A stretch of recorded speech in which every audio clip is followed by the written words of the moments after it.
আব্বা সেদিন আমার বাড়ি থেকে ফোন দিয়ে বলতেছে তো ছোট ভাইয়ের 10 তারিখে বিয়া। কথাটা শুনে আমি অনেক কষ্ট পাইলাম। আমি বড় ভাই থাকতে ছোট ভাই বিয়ে করতেছে। কিছুক্ষণ পরে আবার চিন্তা করলাম আমি তো বিদেশে আছি, তার জন্য ওরে বিয়ে করাইতেছে। আমি দেশে গেলে হয়তো আমারও বিয়ে করাইবো। তারপরে ছোট ভাইয়ের ফোন দিলাম, বললাম তোর বিয়ে শাদীর খরচপত্রে যা লাগে আমার কাছে বলিস, আমি টাকা পাঠাই দিব না। তার 2 দিন পরে আমি আবার তারা 3 লাখ টাকা পাঠাই দিলাম। পরে আবার সে হঠাৎ করে ফোন দিল, ভাই আমার আরো 1 লাখ টাকা দিবা, আমার বউ শখ করছে একটা জিনিস কিনবো। তো ছোট ভাই চাইছে, আমি কেন না করতে আমি পাঠাই দিলাম। বন্ধুরে তোর কাহিনী আর আমার কাহিনী তো একই। ওরা খালি বাড়িতে টাকা আইসা কেমন আছি কি করি এসব কিছু জানতে চায় না। মাঝে মাঝে আমি অবাক হয়ে যাই, বাড়িতে ফোন করে কেউ আমার জিগায় না তুই কেমন আছিস, কি করস, কি খাইছস। ওরা ফোনটা ধরে বলবো টাকা পাঠাইবে কবে, এর এটা লাগবো হ্যার এটা লাগবো। প্রথম প্রথম অনেক কষ্ট পাইতাম। এখন চিন্তা করি আমি তো বাড়ির বড় ছেলে, আমার কাছে তো চাইবই। আমার কাছে না চাইলে কার কাছে চাইবো। কত কষ্ট করে টাকা পয়সা জোগাড় করে আমার বিদেশে পাঠাইছে। এখন যদি তাদের চাহিদা পূর্ণ না করতে পারে তাহলে তারা কষ্ট পাবে। ভাই বোন মা বাবা যখন যেটা চাইছে দেওয়ার চেষ্টা করছি। আজকে 10 বছর প্রবাস জীবন।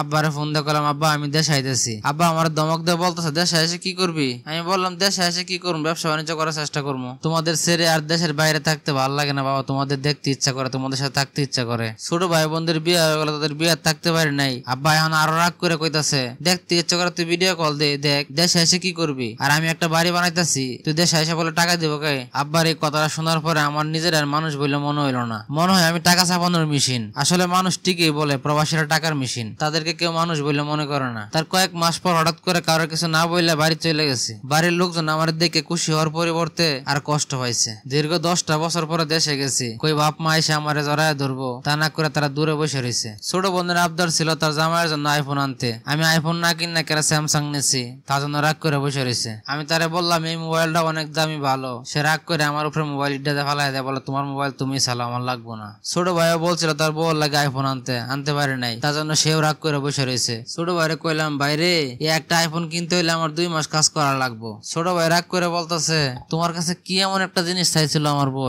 একটু পরে দি সবাই আমার রাইকে চলে গেল, অথচ ওরা কেউ চিন্তা করলো না ছোট ভাইয়ের বিয়ের সময় 3 লাখ টাকা আমি দিচ্ছি, বাড়িতে ঘর উঠেছি সব টাকা আমি দিচ্ছি, যার যত আবদার ছিল সব আমি পূর্ণ করছি। তোর কথা শুনে তো আমি অনেক কষ্ট পাইতেছি রে বন্ধু, মানুষ এত পাষাণ কেমন করে হয়। বাড়িতে আমরা একটা দোকান ছিল, প্রতিদিন দোকানে গিয়ে বসতাম। তো আব্বা এসে বলতেছে কিরে তুই বিদেশ যাবি কবে। আমি আব্বারে বললাম আব্বা আমি আর বিদেশ যাবো না, বাড়ি থেকে কিছু একটা করবো। আব্বার আগে বলতেছে দেশে থেকে কি করবি, কিছুই করতে পারবি না। আমি বললাম কে ব্যবসা করবো, লাগলে কিছু টাকা পয়সা দিয়ে দোকানটা আরো বড় করবো। ছোট ভাই বলতেছে আমাদের দোকান মানে এটা তো আমার দোকান। আমি বললাম কে, আমি যে টাকা পয়সা পাঠালাম সেই টাকা তো তুই দোকান দিছস। ছোট ভাই বলতেছে তুমি 1 টাকা পাঠাও না, এই সব টাকা আমার। ছোট ভাইয়ের এই কথা শুনে যতটুকু কষ্ট না পাইছি তার চেয়ে 3 গুণ বেশি কষ্ট পাইছি বাপের কথা শুনে। আব্বার আগে বলতেছে হ্যাঁ তো তুই বলছো তুই 1 টাকাও দেশ নাই, তোর ব্যবসা করার লাগবে না, তুই বিদেশ চলে যা। আব্বার বললাম ঠিক আছে এই দোকানে আমি বসবো না, তুমি আমার টাকা দাও আমি অন্য একটা দোকান দেই। আব্বা আমারে বলতেছে আমার কাছে 1 টাকাও না, আমি টাকা দিতে পারবো না। আমি বললাম আমি যে 10 বছর গাদার মতন খাইতে টাকা পাঠাইলাম সেইটা পয়সা তুমি কি করছো।